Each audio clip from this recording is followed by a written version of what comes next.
तो hello friends, welcome back to my channel Tiki Brain. तो friends, आज के इस नई क्लास में आपको फिर से स्वागत है। आज की इस क्लास में हम अध्याय 2 का प्रश्नावली दूसरा देखेंगे। प्रश्नावली 2 के सभी प्रश्नों को हल करने का प्रयास करेंगे। और फ्रेंड्स, यदि आप हमारे चैनल पर नए हैं तो हम आपको बता दें कि हमारे इस चैनल पर कक्षा 10वीं के गणित विषय के कोचिंग क्लासेस का सीरीज चालू किया गया था। यह सीरीज हमने अध्याय 1 से शुरू किया था। अध्याय 1 से शुरू किया हमने अध्याय के सभी कॉन्सेप्ट को डिटेल में समझा, सभी प्रश्नावली के प्रश्न हल करके दिखाया गया है, काफ़ी बारीक चीज़ों को दिखाया गया है। यदि आप हमारे ये जो कोचिंग क्लासेस की सीरीज़ हैं शुरू से ज्वाइन करना चाहते हैं तो आप शुरू से भी देख सकते हैं। अध्याय के सभी वीडियो के लिंक नीचे डिस्क्रिप्शन पे दिए गए हैं, आप चाहें तो पुराने वीडियो भी देख सकते हैं। तो चलिए आज की क्लासेस शुरू करते हैं। और फ्रेंड्स, आज की क्लास शुरू करने से पहले बोलना चाहूँगा कि यदि आप हमारे चैनल पर नए हैं तो चैनल को सब्सक्राइब करके बेल आइकन तो दबा ही लीजिएगा। साथ ही साथ अगर वीडियो आपको पसंद आए तो वीडियो को लाइक ज़रूर कीजिएगा, ज़्यादा से ज़्यादा दोस्तों के पास शेयर कीजिएगा, उन्हें भी इन्वाइट कीजिए हमारी क्लास ज्वाइन करने के लिए।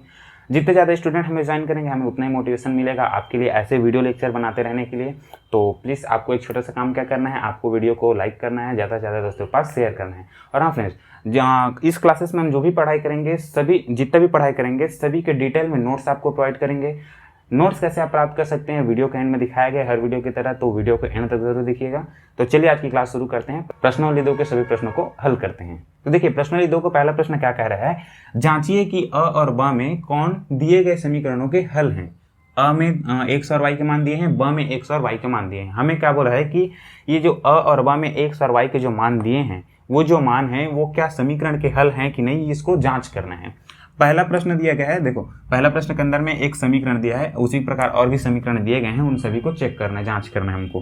पहला समीकरण क्या दिया है, x + y = 7। क्या इस समीकरण के लिए ये जो x और y के मान दिए हैं और ब में, ये दोनों मान इस समीकरण के हल हैं कि नहीं, ये जांच करना है। हम कैसे जांच करेंगे, तो देखिए हल कैसे करेंगे। देखो हल करने के समय आपको किस प्रकार से उत्तर पुस्तिका में लिखना है, यहाँ पे दिखाया गया है।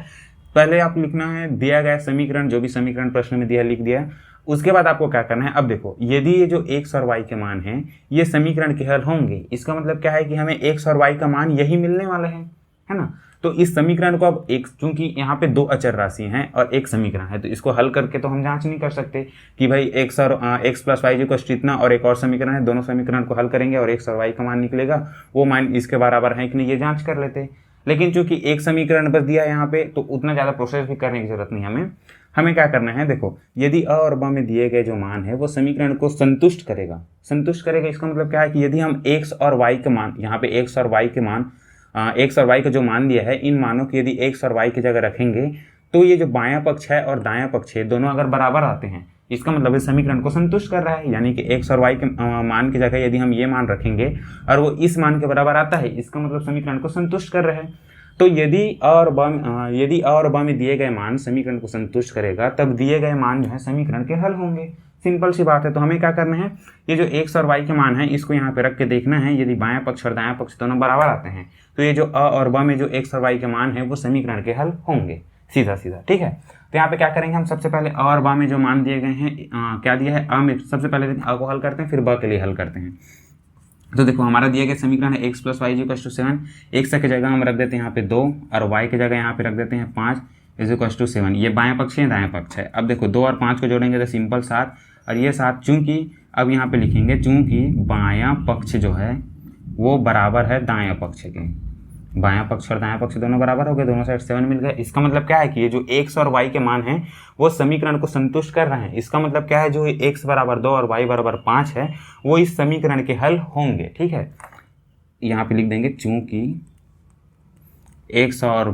चूंकि बायां पक्ष जो है दायां पक्ष के बराबर आता है, अतः यहाँ पे क्या लिखेंगे, अ के मान के क्या मतलब है, अ के मान यानी कि x = 2 और y = जो 5 है वो मान जो है समीकरण के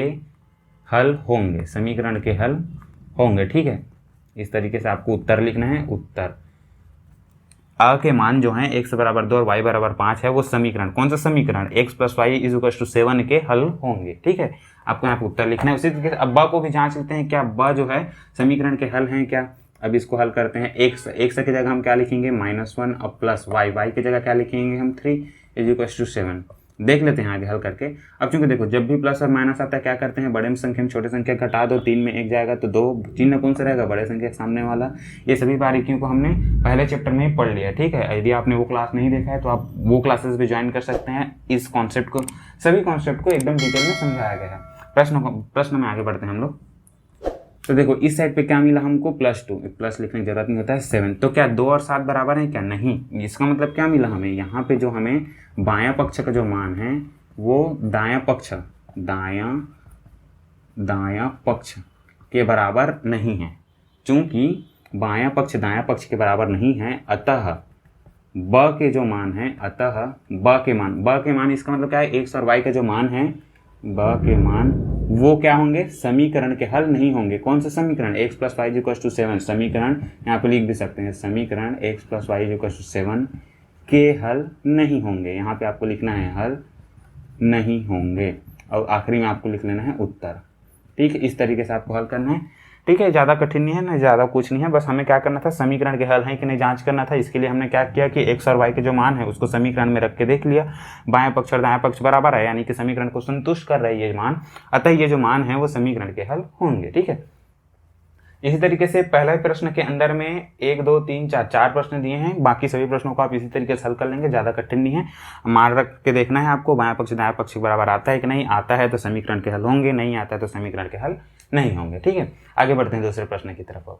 अच्छा देखिए, प्रश्न दूसरा का जो दूसरा प्रश्न है, दूसरा प्रश्न क्या बोला है, उसमें भी सेम बोला गया है कि जांचिए कि अ व ब में कौन दिए गए समीकरणों के हल होंगे।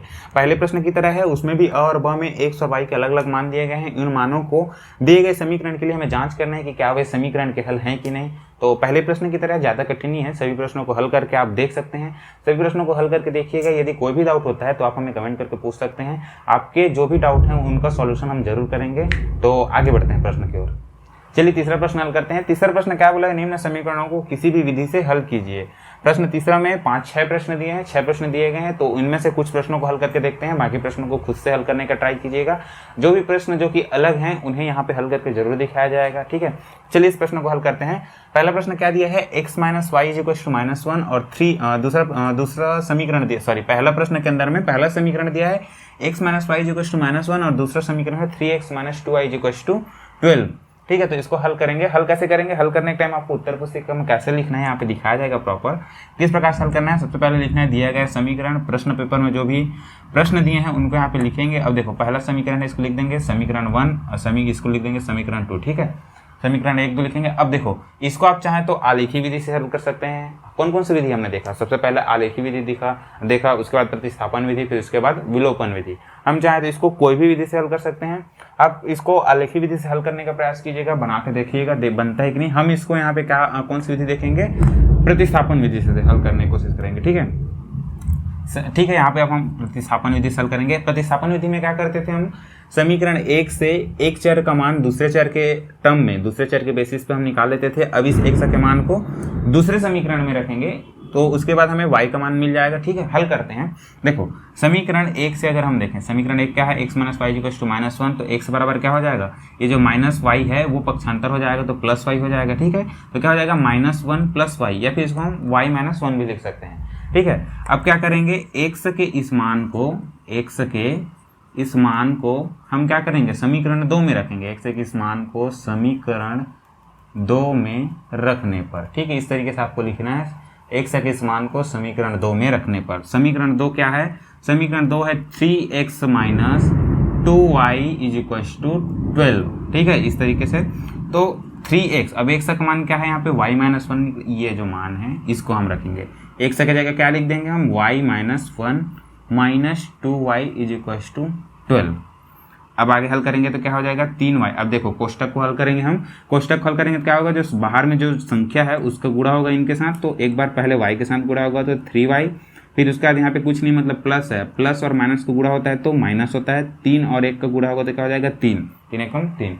अब यहाँ पे क्या है -2y, इसको ज्यों करते हुए लिख देंगे, आगे हल करेंगे 12। अब क्या हो जाएगा, ये देखो 3y है -2y है, ये जो चर राशि हैं 3y, इसका मतलब क्या है 3 ठो y है यहाँ पे, और एक यहाँ पे क्या है 2y, यानी कि 2y है। तो 3y में 2y को घटा देंगे तो 1y बच जाएगा, सीधा सीधा यहाँ पे हम लिख सकते हैं। या फिर क्या कर सकते हैं, जब भी प्लस, अब इसके सामने कुछ नहीं मतलब प्लस है, जब भी प्लस और माइनस होता है क्या कर सकते हैं, बड़े संख्या में छोटी संख्या घटाओगे, 3 में 2 जाएगा तो 1 बचेगा, चिन्ह कौन सा रहेगा, बड़े संख्या के सामने वाला, तो यहाँ पे हम लिख देंगे 1y। ठीक है, 1y या फिर 1 को लिखने की जरूरत नहीं है, तो ये हो जाएगा y, माइनस में हो जाएगा 3 और ये हो जाएगा 12। ठीक है, उसके बाद क्या करेंगे, y इज इक्वल टू क्या हो जाएगा, ये 12 है और ये जो -3 है पक्षांतर करेंगे तो क्या हो जाएगा, +3 हो जाएगा पक्षांतर करेंगे तो।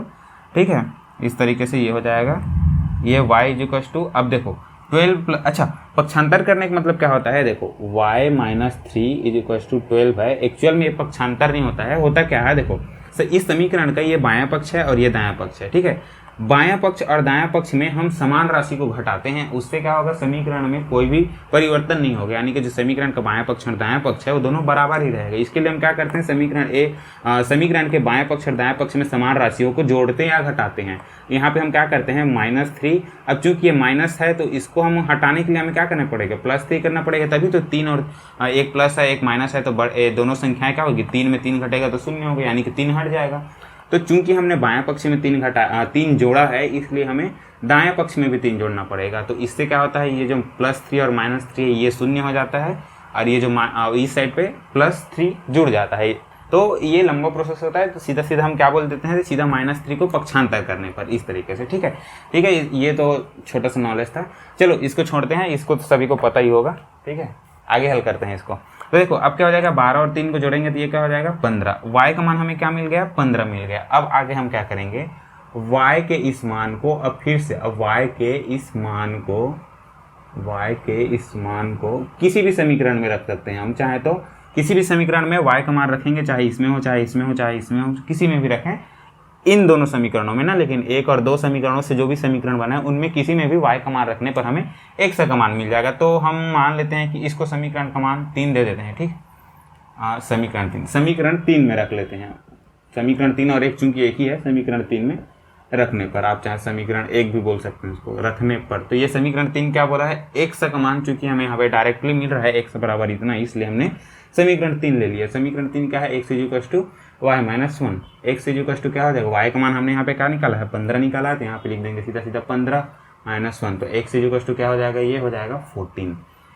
ठीक है, इस तरीके से y का मान 15 मिला और x का मान हमें 14 मिल गया। इस तरीके से आपको हल करना है। आप इसको विलोपन विधि से भी हल कर सकते हैं, आलेखन विधि से भी हल कर सकते हैं। ठीक है, आप बाकी विधियों को प्रैक्टिस करने के लिए आप ट्राई कर सकते हैं, बाकी विधि से भी इसको हल करने के लिए। ठीक है, आपके प्रैक्टिस के लिए अच्छी बात है। आगे जो यदि प्रश्न में बोल दिया गया कि इसी को किसी भी विधि से हल कीजिए, ना बोल के बोल दिया कि विलोपन विधि से हल करो, या फिर बोल दिया कि आलेखन विधि से हल करो, है ना, तो तब के केस में क्या हो जाएगा, इजी हो जाएगा आपके लिए, अगर आपने इस क्वेश्चन को और भी विधियों से बनाने की कोशिश की हो तब। तो देखो, विलोपन विधि से अगर हम हल करना चाहें तो विलोपन विधि में क्या होता है कि समीकरण दोनों समीकरणों के एक ही चर के दोनों जो गुणांक है, मतलब x इसमें भी x इसमें है, तो x के जो गुणांक है उसको दोनों समीकरणों में हमें बराबर करना होगा। उसके लिए हम क्या करना पड़ेगा, ठीक है, यहाँ पे लिख देंगे, पहले इसको लिख देंगे, अतः x बराबर 14 और y बराबर क्या हो जाएगा 15 होंगे उत्तर। ठीक है, इस तरीके से ये प्रश्न को हमने कंप्लीट कर लिया। अब बात करते हैं, अगर इसको विलोपन विधि से बनाना हो तो क्या करना पड़ेगा, x के जो गुणांक है दोनों समीकरणों में बराबर करना पड़ेगा। उसके लिए हमें क्या करना पड़ेगा, क्योंकि यहाँ पे देखो x का गुणांक 3 है, तो आपको क्या करना है, x का जो गुणांक 3 है यहाँ पे उसी गुणांक का गुणा यहाँ पे कर दीजिए। 3 है, x का गुणांक 3 है, अगर इस 3 का गुणा हम इसमें भी करेंगे तो ये भी 3x हो जाएगा, और जब हम इसको घटाएंगे तो ये कट जाएगा सीधा सीधा, x वाला जो टर्म ही है खत्म हो जाएगा, यानी कि x चर राशि खत्म हो जाएगी। तो इसके लिए हम क्या करना पड़ेगा, समीकरण 1 के दोनों पक्षों में 3 का गुणा करने पर, दोनों पक्षों में गुणा करना पड़ेगा, जिससे क्या होगा, समीकरण असंतुलित ना हो, है ना। संतुलित रखने के लिए दोनों पक्षों में करते हैं, तो 3 का गुणा इसमें भी और इसमें भी कर देंगे, तो ये हो जाएगा 3x - 3y और ये हो जाएगा -3। ठीक है, इस तरीके से आपको हल कर लेना है। ठीक, उसके बाद क्या हो जाएगा, ये भी 3x - 3y हो जाएगा। तो अब उसके बाद इसको अब क्या करना पड़ेगा, समीकरण 1 में समीकरण 2 को घटा दीजिएगा, उससे क्या होगा 3x कट जाएगा, क्योंकि यहाँ पे -3y है और यहाँ पे अगर यहाँ पे माइनस चिन्ह होगा तो ये क्या हो जाएगा, प्लस हो जाएगा। हमने अभी विधि देखा है, उसके पिछले क्लास में हमने देखा था कि विलोपन विधि से कैसे हल करना है। अगर आपने वीडियो देखा हो तो आपको अच्छे से समझ आ रहा होगा, आप चाहें तो वीडियो भी देख सकते हैं, इसमें भी हम इसको हल करके दिखा देते हैं। चलिए काम करते हैं, इसको हल करके देख लेते हैं। ये क्या हो जाएगा, 3x - 3y हो जाएगा और ये हो जाएगा -3, और जब इसको घटाएंगे तो 3x - 2y और ये हो जाएगा 12। जब हम इसको घटाएंगे तो क्या होता है, जो भी चिन्ह रहता है बदल जाता है, ठीक है। यहाँ पे प्लस है तो ये हो जाएगा माइनस, ये क्या हो जाएगा सर 3x में 3x घटेगा तो घट जाएगा, शून्य हो जाएगा, -3y है और ये +2y हो जाएगा। जब भी माइनस प्लस होता है क्या होता है, बड़े में छोटे को घटा दो, 3 में 2 जाएगा तो y चिन्ह कौन सा रहेगा, बड़े के सामने वाला, बड़े के सामने माइनस है तो यहाँ पे माइनस हो जाएगा। अब -3 है और -12 हो जाएगा तो ये क्या हो जाएगा -3 -15 हो जाएगा, सॉरी -12 दिया है तो ये क्या हो जाएगा, चिन्ह समान है तो दोनों राशियों को जोड़ दो, तो दोनों 12 और 3 को जोड़ेंगे तो ये हो जाएगा 15, चिन्ह जो है माइनस ही रहेगा। अब इसको अगर हम चाहें तो माइनस माइनस प्लस भी कर, दोनों पक्ष में देखो इधर भी है माइनस इधर भी माइनस, अगर आप -1 को गुणा कर दे दोनों पक्ष में तो ये माइनस माइनस प्लस हो जाएगा, माइनस माइनस प्लस हो जाएगा, तो y जो क्या मिल गया 15 मिल गया। y के इस मान को समीकरण किसी में भी रख दो तो x का मान निकल जाएगा, ठीक है। इस तरीके से हमने इस प्रश्न को विलोपन विधि से भी और प्रतिस्थापन विधि से भी हल करके दिखा दिया है, ठीक है। बाकी प्रश्नों को भी आप हल करने का प्रयास कीजिएगा। तीसरा प्रश्न का और भी प्रश्न दिए गए हैं, ठीक है। इस तीसरे प्रश्न में और भी 2 ऐसे प्रश्न दिए गए हैं जिनको आप हल करने का कोशिश कीजिएगा तो आपसे शायद हल ना हो, ठीक है। तो एक प्रश्न, दूसरा प्रश्न जो है तीसरा का ही दूसरा प्रश्न है, उसको हल करके यहाँ पे दिखा देते हैं, ठीक है। उसके बाद आप बाकी सभी प्रश्नों को हल करके देखिएगा खुद से। चलिए तीसरा का दूसरा प्रश्न हल करके देखते हैं। इस प्रश्न में छोटी सी दिक्कत आने वाली है, इसलिए इस प्रश्न को हल करके दिखाया जा रहा है। बाकी सभी प्रश्नों को आप खुद से हल करने का प्रयास जरूर कीजिएगा, ठीक है। तो चलिए इस प्रश्न में देखते हैं। तो देखो प्रतिस्थापन विधि से पहले हल करके देखते हैं इसको। प्रतिस्थापन विधि में क्या करते हैं, समीकरण 1 से क्या है भाई, समीकरण 1 से अगर हम समीकरण इस 1 से देखें तो 1 से का मान हमें क्या मिल सकता है, 5 है, और इस -2y है, इसको पक्षांतर करेंगे तो क्या हो जाएगा +2y हो जाएगा, ठीक है। अब इस समीकरण में अब इस 1 के मान को समीकरण 2 में रखते हैं, 1 के इस मान को समीकरण 2 में रखते हैं, 1 के इस मान को समीकरण 2 में रखने पर, ठीक है। आप लिख लीजिएगा यहाँ पे।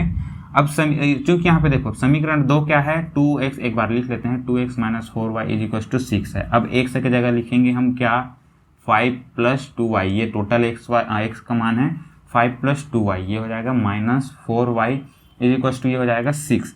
अब इसको हल करेंगे तो क्या हो जाएगा, 2 और 5 का गुणा होगा तो 10 हो जाएगा, यहाँ पे कुछ नहीं मतलब प्लस है, प्लस प्लस का गुणा होगा तो प्लस ही रहेगा, 2 और 2 का गुणा होगा 4y, माइनस में ये हो जाएगा 4y = 6। अब देखो समस्या यहाँ पे आती है, इसको जैसे अब आगे हल करना चाहेंगे तो क्या हो जाएगा, 4y है, 4y में 4y घटेगा तो क्या मिल जाएगा यहाँ पे 0, इस साइड पे क्या मिला 10 = 6। समीकरण का कुछ हल मिल रहा है क्या, x और y का मान। हम नॉर्मली क्या करते थे, x का मान एक समीकरण से निकालते थे, उसको दूसरे समीकरण में रखते थे जिससे हमें y का मान मिल जाता था।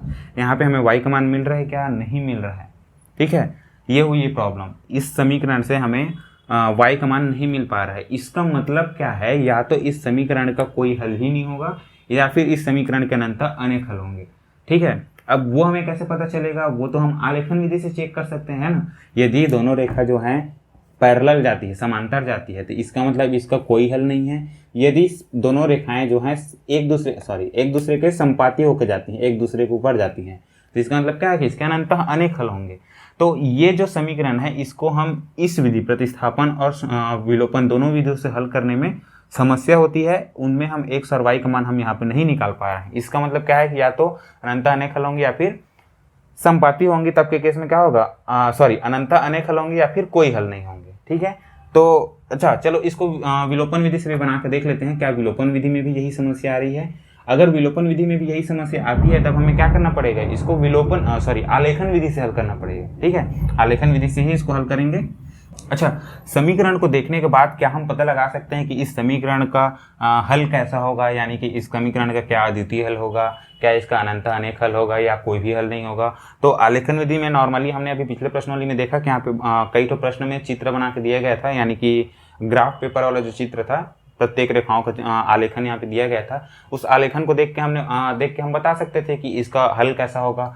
तो क्या सिर्फ समीकरण को देखने के बाद हम इसका हल बता सकते हैं? अभी इस प्रश्नों के बाद ये टॉपिक दिया गया है कि समीकरण के जो x और y के गुणांक हैं, यानी कि a b c का मान जो होता है मानक समीकरण की तुलना करने पर, उनको ही देखकर, यानी कि मानक समीकरण की तुलना करने के बाद a b c के मानों पर, यानी कि चर के गुणांकों को देखते हुए हम समीकरण के हल कैसे बता सकते हैं, ये अगले टॉपिक में है। तो इस प्रश्नों के बाद हम उसको देखेंगे, ठीक है। अभी देखने वाले हैं सिर्फ समीकरणों को देखकर हम उनके हल किस प्रकार होंगे ये बता सकते हैं, उनको हल करने की जरूरत नहीं है। लेकिन फिलहाल हम इस प्रश्न को अब हल करके देखना पड़ेगा हमें। कोई भी एक विधि से हल करना है बोला गया है प्रश्न में, तो इसको हल करने की जरूरत तो है ही। तो चलिए इसको हल करते हैं। अब हमने प्रतिस्थापन विधि से देख लिया, विलोपन विधि से हल करके देखते हैं। विलोपन विधि के लिए हमें क्या करना पड़ेगा, x माइनस 2y, एक बार फटाफट से इसको लिख लेते हैं। x minus 2y is equal to क्या है 5 है, और 2x minus 4y is equal to क्या दिया है 6 दिया है। अब इसको विलोपन विधि से हल करने के लिए हमें क्या करना पड़ेगा, इस समीकरण का जो x का जो गुणांक है उसको भी x के जो दूसरे समीकरण में x का गुणांक है उसके बराबर करना पड़ेगा। तो 2x, इसको भी 2x बनाने के लिए क्या करना पड़ेगा, इस समीकरण में, समीकरण के दोनों पक्ष में 2 का गुणा करना पड़ेगा। तो ये क्या हो जाएगा 2x हो जाएगा। अच्छा, इसी में सीधा गुणा कर देते हैं, 2 का गुणा कर देंगे और इधर भी 2 का गुणा, तो क्या हो जाएगा 2x हो जाएगा, माइनस प्लस और माइनस का गुणा होगा तो माइनस, 2 और 2 का गुणा होगा तो 4y, और ये क्या हो जाएगा 10 हो जाएगा। अब क्या करते हैं कि इस समीकरण में, यानी कि हमने जो इसमें दोनों पक्षों में 2 का गुणा करने के बाद जो समीकरण मिला, इसमें इस समीकरण 2 को घटा देते हैं। 2x minus 4y is equal to 6 है ना भाई। ये जो है, ये जो समीकरण है वो इससे हमें मिला। अब ये जो दूसरा समीकरण है इसको इसमें घटा देते हैं। अब देखो जैसे ही हम घटाएंगे यहाँ पे तो प्रॉब्लम हो जाएगी, माइनस हो जाएगा, प्लस हो जाएगा, ये प्लस है ये माइनस हो जाएगा। तो 2x में 2x कट जाएगा, 4y में 4y कट जाएगा, यहाँ पे 0 मिल गया। यहाँ पे भी हमें x और y का कोई मान ही नहीं मिल रहा है, ना y का मान मिल रहा है ना x का मान मिल रहा है। यहाँ भी वही समस्या उत्पन्न हो गई।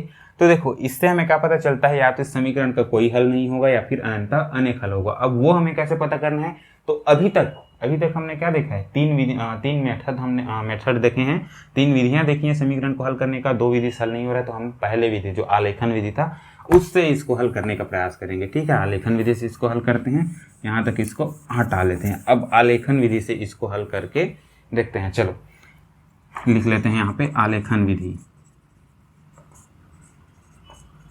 ठीक है, आलेखन विधि से हल करने पर देखो समीकरण 1 से अगर हम देखें तो x बराबर क्या हो जाएगा 5 प्लस 2y हो जाएगा।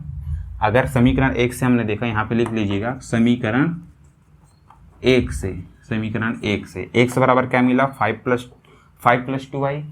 अब हम क्या करेंगे, इसमें इस समीकरण में x और y के अलग अलग मान रख के देखते जाएंगे। ठीक है, x और y, तो देखो y का हम अगर मान, जैसे y का मान अगर 1 रखेंगे तो x का कुछ मान मिलेगा, y का मान 2 रखेंगे तो x का कुछ मान मिलेगा, y का मान फिर से अगर हम कुछ 3 रखते हैं तो x का दूसरा मान मिलेगा। इसी तरीके से y के अलग अलग मानों के लिए x का मान हम निकाल लेते हैं। ठीक है, तो सबसे पहले हम क्या करते हैं, यहाँ पे अगर देखो, यहाँ पे हम y बराबर 1 रख देते हैं, तो 2 गुणा 1 हो जाएगा और प्लस 5, तो x बराबर हमें क्या मिलेगा, x बराबर 2 1 2 और 5 7। जब हमने y का मान 1 रखा तो x का मान क्या मिला 7। पहले हमने इस आलेखन विधि से हल करने का पूरा मेथड हम देख चुके हैं, ज़्यादा डिटेल में नहीं पढ़ेंगे। ठीक है, तो y के अलग अलग मानों के लिए x का अलग अलग मान यहाँ पे फटाफट से निकालते जाते हैं। ये हो गया y का मान 1 रखने पर। अब हम क्या करते हैं, y का मान 2 रखते हैं, तो क्या होगा 2 दूनी 4 और 5, x बराबर क्या हो जाएगा 9 हो जाएगा। ठीक है, 2 दूनी 4 और 5 9 हो जाएगा। तो जब y का मान 2 तब x का मान 9। इसी प्रकार यहाँ पे अगर हम 3 रखते हैं तो क्या हो जाएगा 3 दूनी 6, 6 और 5 11 हो जाएगा। तो जब हमने y का मान क्या रखा 3, तो x का क्या मान मिला 11। y का मान जब हम यहाँ पे 4 रखते हैं तो 4 रखेंगे तो क्या हो जाएगा, 4 रखेंगे तो क्या होगा 4 दूनी 8 और 5 13। जब हमने y का मान 4 रखा, y का मान तो x का मान हमें मिला 13। एक और मान निकाल लेते हैं आखिरी, जब हमने y का मान 5 रखते हैं तब 5 दूनी 10 और 5 15। जब y का मान 5 तो x का मान 15। इस तरीके से अच्छा यहाँ पे एक आलेखन बना लेते हैं। हमने जो जो बिंदुएं अभी हमने प्राप्त की है उसके बेसिस पे हम इसको बना लेते हैं।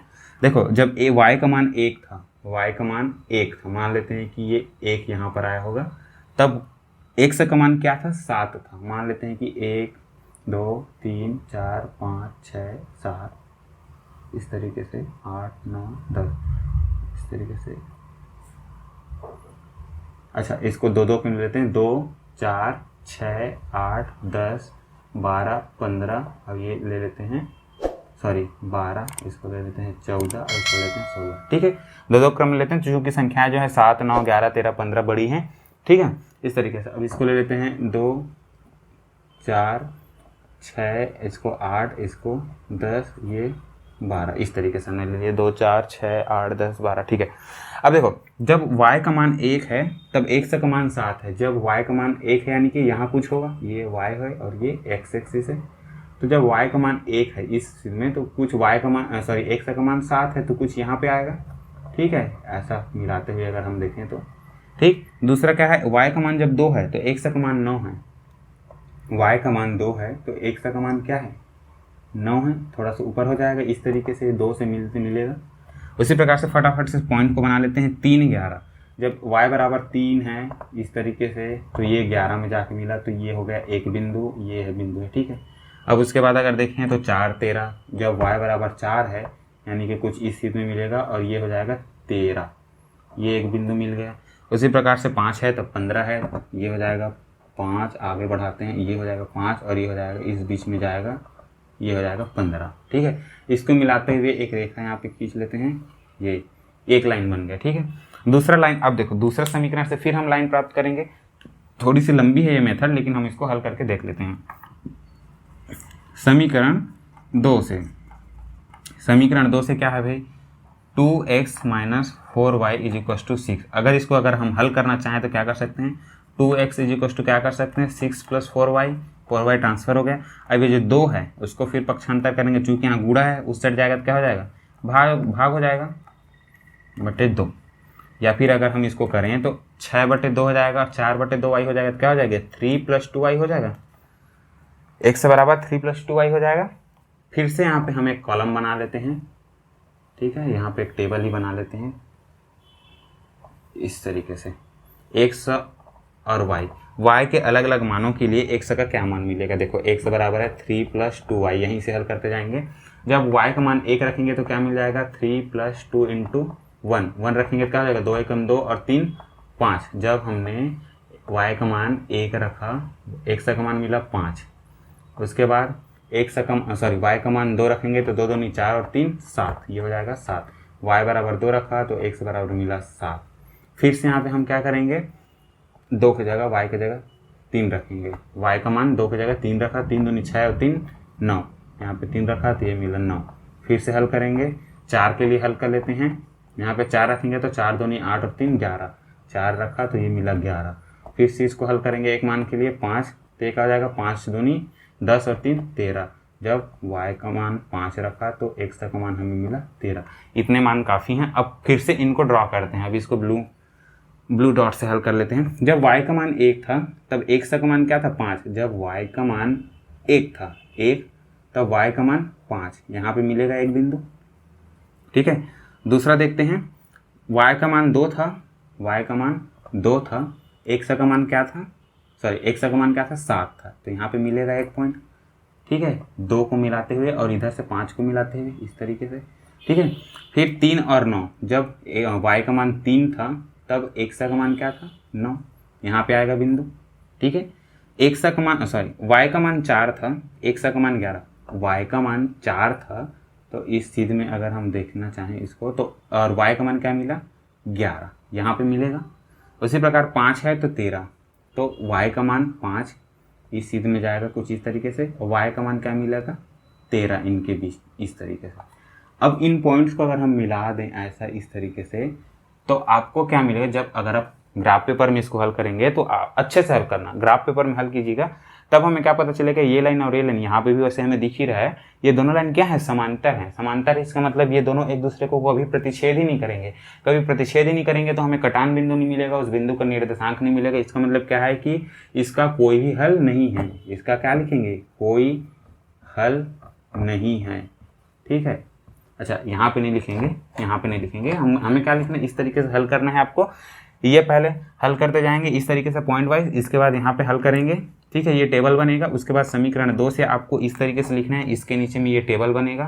ठीक है, इसको लिखने की जरूरत नहीं है, अगर चाहे तो लिख भी सकते हैं, अलग अलग मानों के लिए लिखने की जरूरत नहीं है। ठीक है, जब y का मान ये रखेंगे तो x का मान ये निकलेगा, ये हमें टेबल से पता चल गया है। इस टेबल में मान कहाँ से आया, तो यहाँ से। ठीक है, तो इसको लिखने की जरूरत नहीं होती है। ये टेबल होना चाहिए, ये टेबल होना चाहिए, इन दोनों टेबल से बने ये दोनों लाइन होने चाहिए। इन दोनों लाइन एक दूसरे का प्रतिच्छेद नहीं कर रहे हैं, इसका मतलब यहाँ पे अतः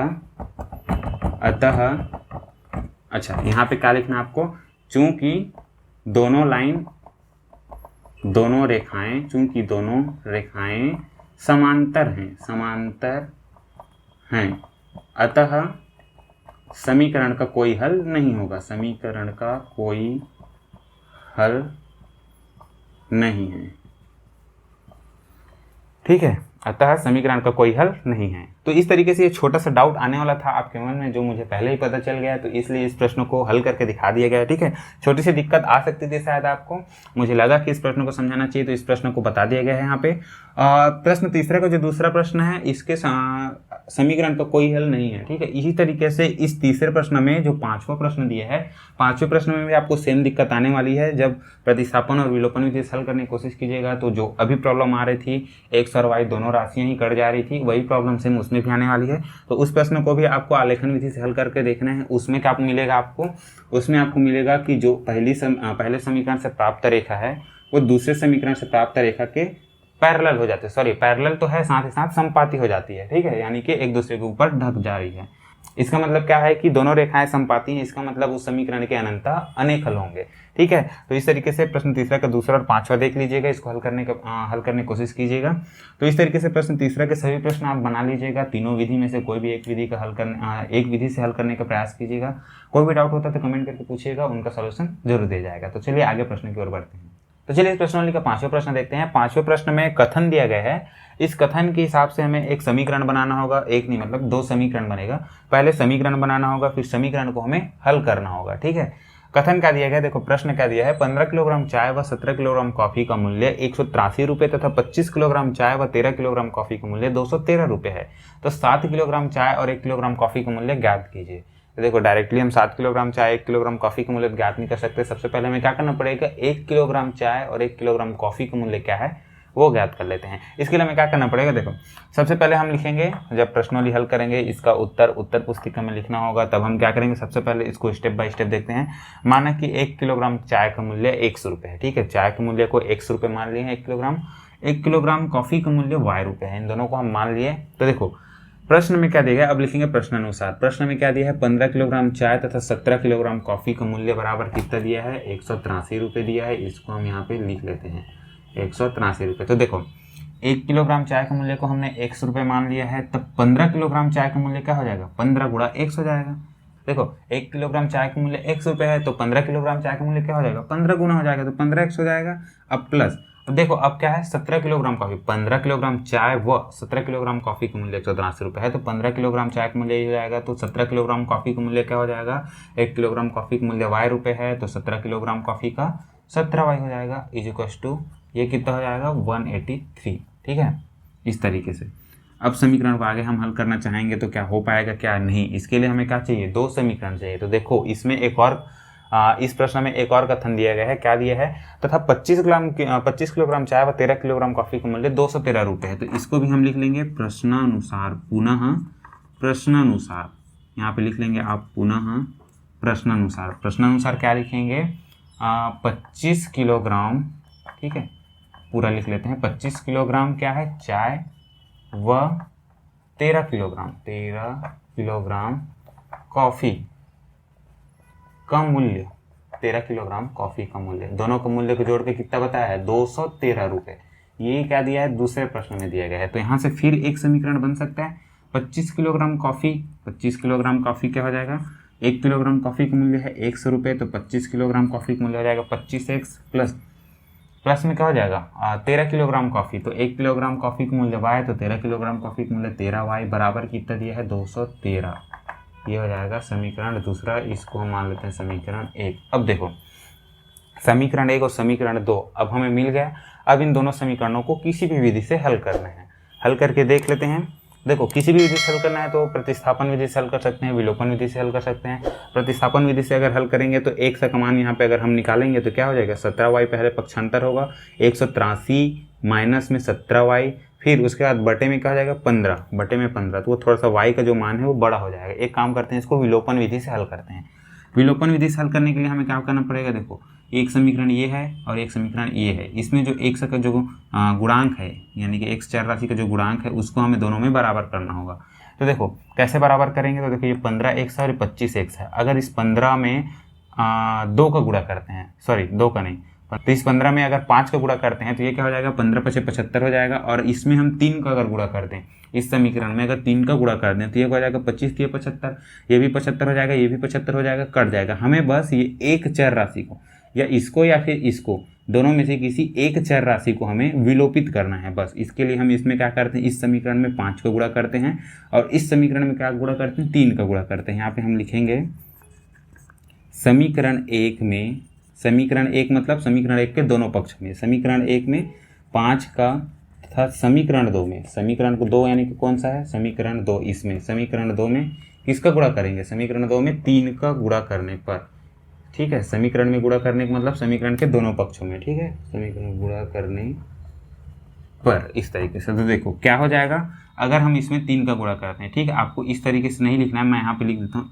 इसमें अगर, ठीक है, आपको ऐसे नहीं लिखना है, इसमें 3 का गुणा कर देते हैं। चलो ये लिख ही लेते हैं, 15x + 17y = 183। इसमें हम कितना गुणा करना है, 5 का गुणा करना है, ठीक। तो ये क्या हो जाएगा 15, अच्छा दोनों समीकरण में या तो इस साइड गुणा 5 कर लेते हैं और इस साइड भी गुणा 5 कर लेते हैं। तो क्या हो जाएगा, 15 और 5 का गुणा होगा, 15 × 5 = 75x हो जाएगा, ठीक है। 17 और 5 का गुणा करेंगे तो क्या हो जाएगा, 17 × 5 ये हो जाएगा 85y = 5 और 3 183 और 5 का गुणा करेंगे तो क्या हो जाएगा, 15 हो जाएगा, फिर 1 8 40 41, फिर उसके बाद 5 5 हो जाएगा 915, ठीक है। इस तरीके से हमें ये समीकरण मिल गया तीसरा। उसी प्रकार से अब हम फिर से देखते हैं, ठीक है, इसको ऐसे लिख देते हैं।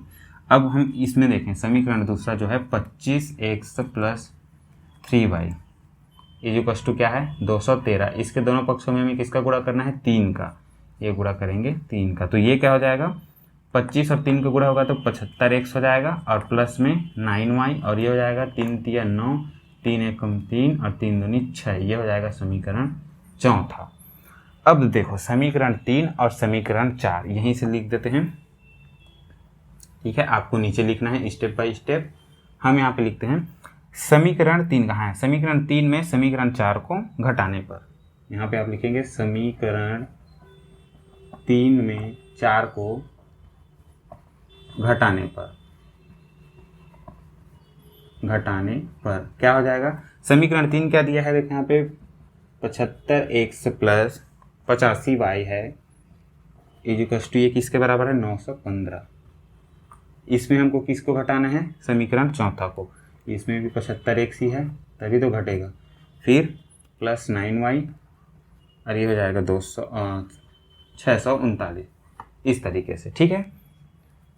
अब हम इसको घटाना है तो क्या होता है, पहले माइनस करेंगे तो जो भी चिन्ह है बदल जाएगा, ये भी चिन्ह बदल जाएगा, यहाँ पे भी प्लस है तो ये बदल के माइनस हो जाएगा, 75 में 75 जाएगा तो कट जाएगा, 85 और 9 देखो प्लस और माइनस है, 85 में 9 जाएगा तो क्या हो जाएगा, ये हो जाएगा 5 और ये हो जाएगा 4, तो ये हो जाएगा 76y और देखो 915 में 639 घटाना है तो क्या हो जाएगा, 5 9 915 में 639 घटाएंगे तो ये हो जाएगा 276, ठीक है। आप इसको घटा के देख लीजिएगा 276 इस तरीके से। अगर अब हम y का मान निकालना चाहें तो y का मान अच्छा यहाँ लिखते हैं, ये हो जाएगा 76y = 276। अगर हम y का मान निकालना चाहें तो क्या हो जाएगा, 276 / 76। इसको हम घटा के देखेंगे कैसे घटाएंगे।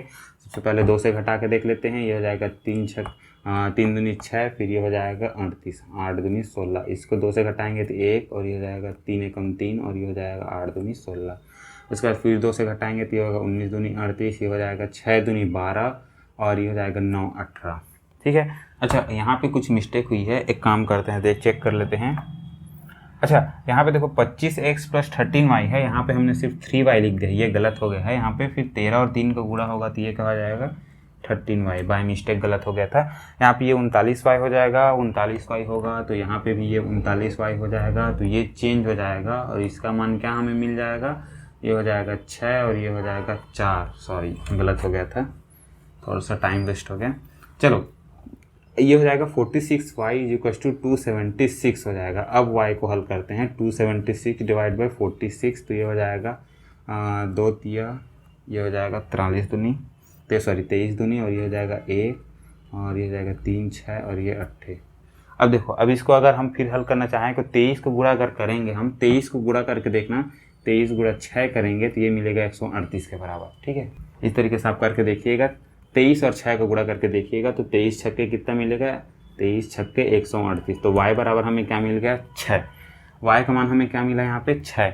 अब इस y के मान को किसी भी समीकरण में रखिए, वहाँ से हम x का मान निकाल सकते हैं। कैसे निकाल, चूँकि हमने अब समीकरण को हल करने की अलग अलग विधियाँ देख चुके हैं, ठीक है, क्वेश्चन भी काफ़ी हल कर लिए हैं। तो डायरेक्टली आप इसको हल करके देखिएगा। तो इसको जब हल करेंगे तो यहाँ पे जैसे कि किसी भी समीकरण में y का मान रखेंगे तो हमें x का मान मिलेगा। x का मान क्या मिल जाएगा 5.4 रुपये, ठीक है। चूँकि हम x और y को क्या माना था, x और y को हमने क्या माना था, तो x को हमने माना था 1 किलोग्राम चाय का मूल्य और y को माना था 1 किलोग्राम कॉफ़ी का मूल्य। 1 किलोग्राम चाय और कॉफ़ी का मूल्य हमें दोनों ज्ञात कर लिया है। अब प्रश्न में रुको, यहाँ तक अभी प्रश्न खत्म नहीं हुआ है। x और y के मान हमें नहीं निकालना है, हमें क्या निकालना है 7 किलोग्राम चाय और 1 किलोग्राम कॉफ़ी का मूल्य ज्ञात करना है। तो देखो 1 किलोग्राम चाय और 1 किलोग्राम कॉफ़ी का मूल्य मिल गया है। अब हमें 7 किलोग्राम चाय का मूल्य चाहिए, तो 7 गुणा x क्या चाहिए हमें, 7 गुणा x और प्लस क्या चाहिए हमें 1 किलोग्राम कॉफ़ी, यानी कि प्लस y। इसका मान हमें ज्ञात करना है। तो x की जगह हम ये मान रख देंगे और y की जगह ये मान रख देंगे, यानी कि 7 का गुणा 5.4 के साथ और y का मान 6 रखेंगे तो इसका कुछ मान निकलेगा। वो निकलेगा किसके बराबर निकलेगा 43.8, ठीक है, ये निकलेगा 43.8 के बराबर, ठीक है। इसको हल नहीं करना है, x की जगह ये मान रखना है और y की जगह ये मान रखना है, तो हमें ये निकलेगा, ठीक है। तो ये 7 किलोग्राम चाय और 1 किलोग्राम कॉफ़ी का मूल्य 43.8 रुपये होगा। ये हो जाएगा हमारा उत्तर, ठीक है। इस तरीके से प्रश्न को हल करना था। ये हो गया हमारा 5वां प्रश्न। आप प्रश्न को थोड़ा और डिटेल में हल कर लीजिएगा। इसका आपको प्रॉपर नोट्स मिल जाएंगे, नोट्स में आप देख सकते हैं प्रॉपर इसको किस प्रकार से हल करके दिखाया गया है, ठीक है। इसके बाद स्टेप बाय स्टेप आपको ऐसा लिखना है। चूँकि यहाँ पे जगह की कमी थी इसलिए हमने इस प्रकार से हल किया है। आपको स्टेप बाय स्टेप नीचे उतारते जाना है, ठीक है। इस तरीके से 5वें प्रश्न का ये सॉल्यूशन हो गया। आई होप कि आपको अच्छे से समझ में आ गया होगा। और भी कुछ प्रश्न बचे हैं इस प्रश्नावली के।